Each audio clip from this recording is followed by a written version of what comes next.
اهلا مساء الخير.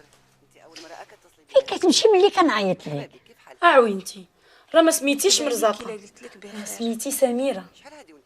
سميرة مرزقة سميرة بحال. طيب انا بنتي. ايوا اليوم ضربت حالي مع راساتي كحيلة والرجاء في الله. ساعتي نوريك تصويراتي. الاكيد ان الازواج هادي في مدريد. والزوجه كيعيشوا لا عوينتي، هادي ماشي انتي، هادي راه لاله ليلى. لانها كتكون بدايه تعرف كل واحد على الاخر. والله لا عندك الحق بنيتي. هاي وطبعا كل واحد كيبغى يفرض. ايوا انا صغيرة في العيش بالتفكير وعروسة. وفي تسير الامور. هاد الصراع هو اللي كيولد في الغالب خلافات داخل الاسره.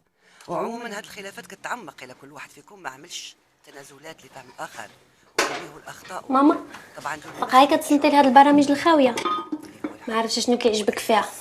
ايوا حتى تقول لي انتيا اشنو كيعجبك ديك الموسيقى اللي ما عندها لا اساس ولا راس؟ ماما قلتيها لبابا؟ قوليها ليه انتي، انا ما متفقاش. الله يسمعنا خير. اش عندها ما تقول لي؟ ناري بابا عافاك، ما تقولش لي لا. غدا بغيت نمشي نشوف واحد الكونسير ديال عمرو دياب، من شحال وانا كنتسناه، ولا ما مشيتش نحماق. شكون هذا؟ عمرو دياب هذاك المغني المصري، راك كنتي شفتي واحد المره واحد الكليب ديالو عجبك. كثروا عليا هاد المغنيين تبداو كتخلطوا لي السميات. وقتاش هذا الكونسير غيكون؟ مع العشرة ديال الصباح. لا مع الفجر. انا حساب لك الصباحيه ديال الاطفال. قول لي علاش انت ما بغيتيش؟ واش نسيتي ايامات اللي زارين عبد الحليم حافظ، اسماعيل حماد والمعطي بن القاسم بابا بابا من هاد الشيء كله خاصني نحضر لهاد الكونسير وصافي. كاع البنات ديال لاكلاس ديالي غادي نمشيو، واخا نحضر غير ساعه. لا في الحقيقه ساعه قليله، ساعه ونص يلا. شوفي بنتي، راك كتعرفي الفوضى اللي كتكون في هاد السهرات. عرفتي شنو هي؟ الظلام والزحام والشفره والحشيشيه والمقرقبين والمعيطين على خزيت. شنو وجدتي لنا الوالده فيا موت الجوع؟ بابا غادي نمشي مع صاحبتي حنان، وغادي يدينا باباها بالطوموبيل، وغادي يجيبني حتى لباب الدار. ما نفوتش ل 12. احنا ولينا في ساعتين مطوره مع راسي. انت بعدا شكون قال لك شحال في الساعه؟ ماما بابا عافاك حنا عطله. 11 ما تفوتيها. 11 ونص يلا. وعلي بشرط يمشي معك خوك. واش بيني وبين انايا بعد ديك الموسيقى ديالك تدير لي التبخشيش في الراس ما غاديش. واش شفتي هذا اللي كيهضر بهذا الاسلوب يمشي معاه لواحد شي كونسير؟ ماما واش كتهضري بالمعقول؟ غادي يمشي معك خوك وال 11 ما تفوتيهاش ولا ما كاينه سهره. وراه غير التسويق راس نتايا. ايوا صافي قولوا بسم الله. بسم الله. الو امل، بيبي مهدن بحال بابا؟ البيبي مهدن. بابا اللي تيرك مين هو الشيخ؟ انا متيقن بلي غيطلع كيشبلك في كلشي. وراك دايما دايما معاك دايما اسمع خطاك دايما وعشان بهاك دايما وراك دايما دايما معاك دايما وراك دايما دايما معاك دايما اسمع خطاك دايما وعشان بهاك دايما وراك دايما دايما معاك دايما وراك دايما.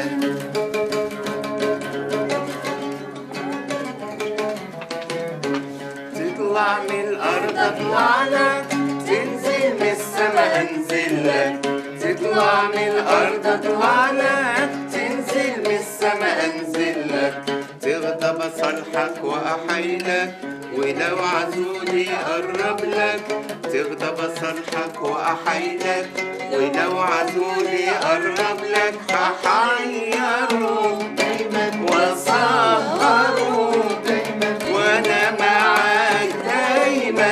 أتبع خطاك دايما وأعشق بهاك دايما وراك دايما دايما معاك دايما وراك دايما دايما معاك دايما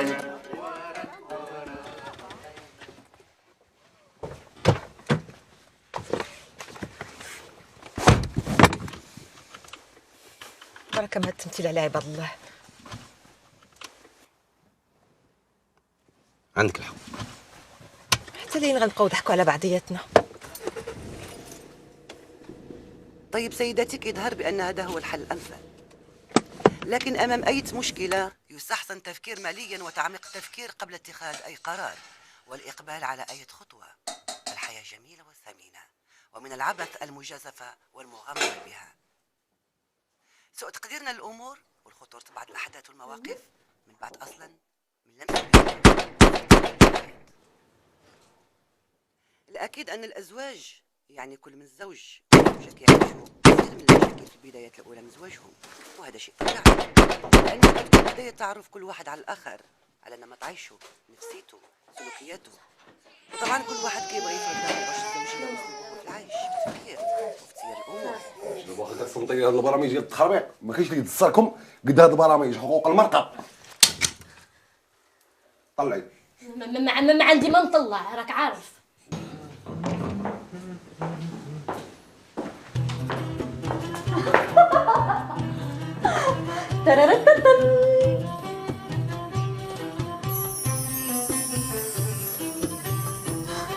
تعالوا.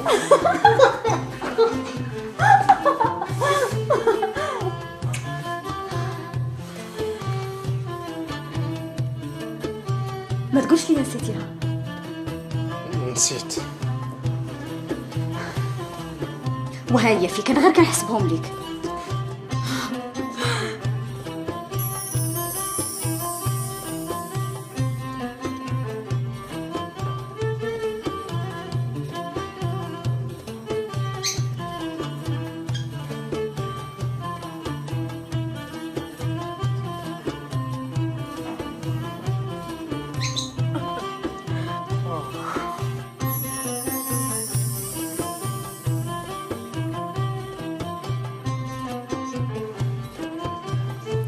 ودابا باقي ناسي؟ والله انا طارت لي من الدماغ.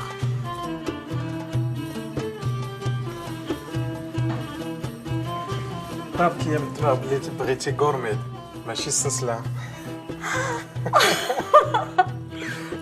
كيفاه؟ واش كاين اللي ينسى الذكرى ديال زواجو ويلا العام الثالث كون غير فات 50 عام غادي نقولوا راكي طلعتي ليا في الراس. ومازال ما طلعت لك في راسك ياك؟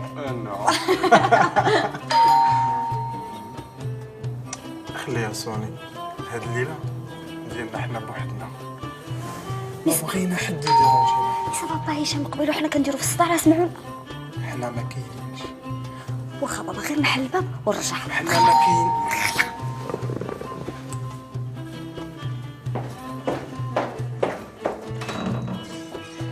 الحاجة اهلا.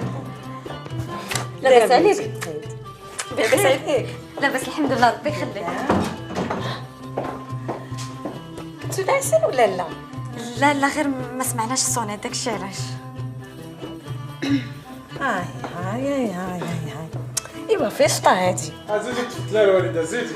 وطني كنتو محتفلين بلا بيا؟ لا غير اليوم كملنا 3 سنين ديال الزواج ديالنا وقلنا نحتفلوا به الراس في الراس. انا ويندا ولا حدي ثالثنا؟ ايوا هي جيت تسلط عليكم. لا الحاجه حاشا زيدي دخلي الدار دارك. زيدي الوالده مرحبا. وليدي حبيبي توحشتك وليدي. على سلامتك.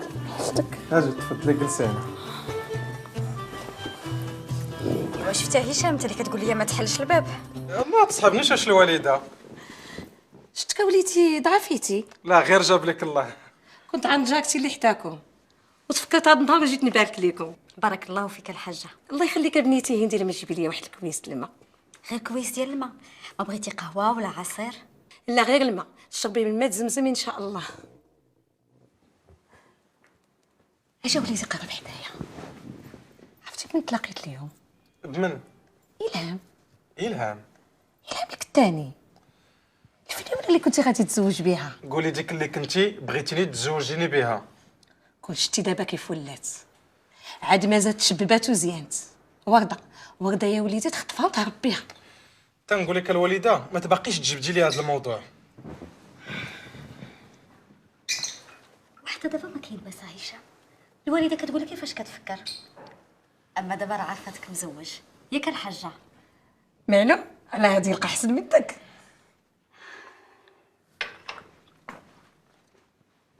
ايوا دابا خليوني نمشي. ولا واه الحاجه ما جاتش، على الاقل جلسي تذوقي معنا الحلوه. اللي ما جاتش هي نخصك لكم السهره ديالكم. ايوا صافي يلا نوصلك الوليده.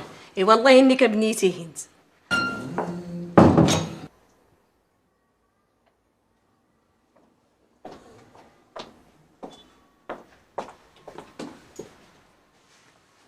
سميرة واش تعشت؟ تحشت ولكن ما رتحتش عينيها. عاوتاني جبدت داك التصاور وجلست تشوفهم الوحده مورا اختها. مرزاقه نوض الموطعك شويني فيك. ياك حبيبه ديالي ما فيقتك من النعاس. لا غير كنت ساهيه وصافي ما نعساش يا بنتي. تبعتي البرنامج عاوتاني ياك؟ ايوا ما خشاي. صحتك امي ما بقاتش كتحمل السهر وانت عارفه هادشي. بنيتي السهير ما كيطول عمر ما كيقصرو. حاجه وحده بنيتي اللي كنخمم فيها ديما هو كنطلب الله قبل ما نموت نشوف وليداتك. خلاص عليا امي الله يهديك الله يهديك. يلا ارتاح ارتاح تصبح على خير. صافي انتي فيما نجبد لك الزواج قولي لي نعس قولي لي ارتاح.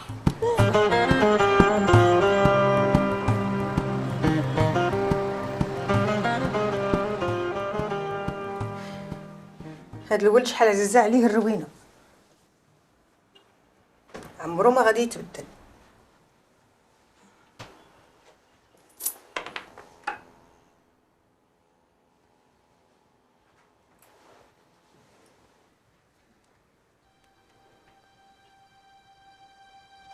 ويلي استغفر الله، شنو هذا؟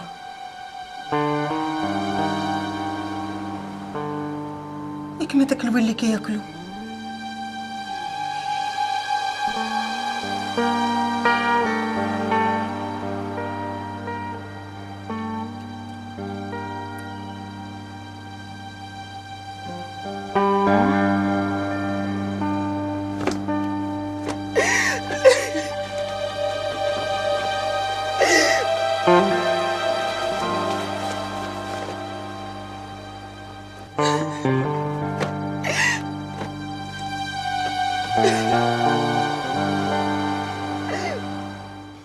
Le projet paraît très intéressant. C'est pour cela d'ailleurs que nous n'avons pas rencontré de grosses difficultés avec les fournisseurs.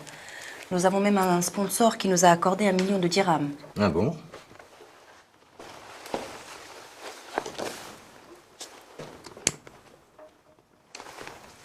Et vous avez fait une étude de marché? Oui, bien sûr. Oui, le moins que nous puissions dire ou garantir, c'est que ce sera le plus gros projet que la société n'ait jamais décroché jusqu'à présent. Monsieur Tadji, C'est bien. j'ai Monsieur Benani sur la 2. Est-ce que je vous le passe? Oui, passez-le moi, s'il vous plaît. Eh ben, je vous remercie. Vous pouvez rallumer vos portables. Vous me laisserez ces dossiers, je les étudierai un peu plus tard, ok? Bonne fin de journée. Merci.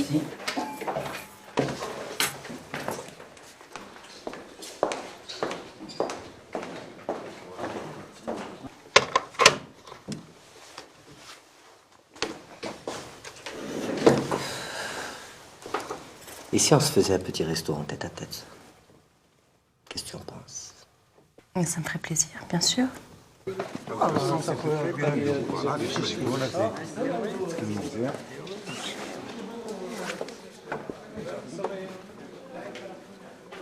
Bonjour, bonjour. Ça va? Ça va un peu fatiguée. ما نكملها 9 شهور تضحك لي الروح. تكلمتي على الطبيب على النوزه اللي كيجيوك؟ عندي معاه موعد. ايوا امين. شنو درتي معاه؟ امين نفس المشكل. عرفتي غديروا؟ يلا نضربوا شي دويره ونحيدوا من هاد القنطه. اشنا هي اللغه الاقتصاديه الاكثر انتشارا في العالم؟ انجليزيه. غازي؟ لا الصينية. اش من لغه؟ اظن وقيله الصينيه. فعلا اللغه الصينيه مستقبلا غتكون اكثر انتشارا في العالم. اليوم غنبداو اول درس الصينيه. 1 2 3 5 6 7 8 تري بيان. خذوا لي كاسك ديالكم.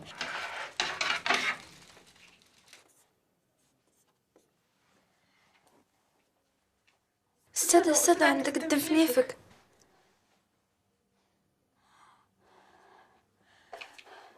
خذوا 5 دقائق ديال الاستراحة.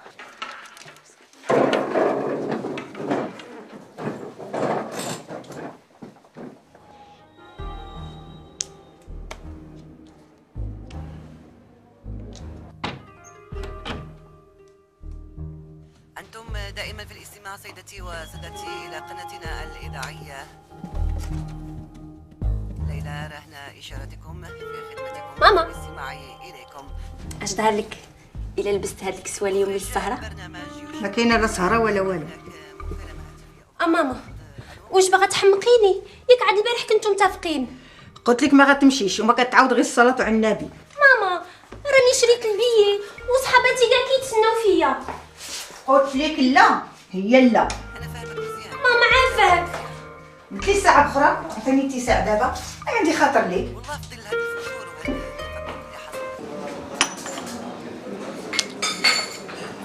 في علاقتك مع زوجك.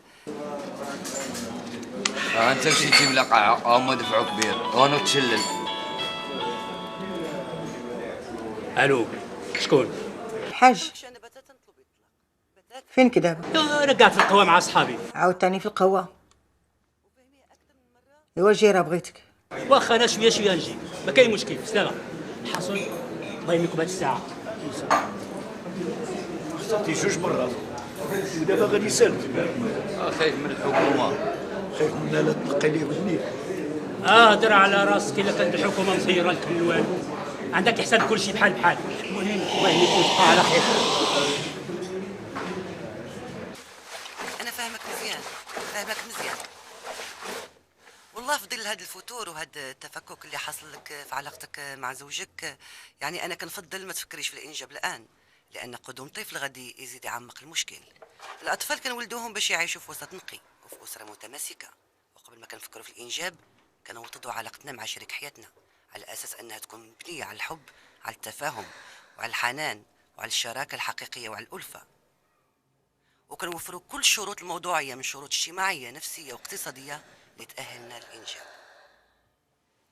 طبعا تربية الطفل في وسط سليم وبيئة سليمة شيء اللي هو مهم بزاف، وعلى أين في الوضع اللي انتم فيه الآن قدوم طفل ما يجيب لكمش سعادة، فيا ريت تكون البداية أولا بحل مشكلتك مع زوجك. حاولوا تبنيوا علاقة متينة قبل ما تفكروا في الإنجاب.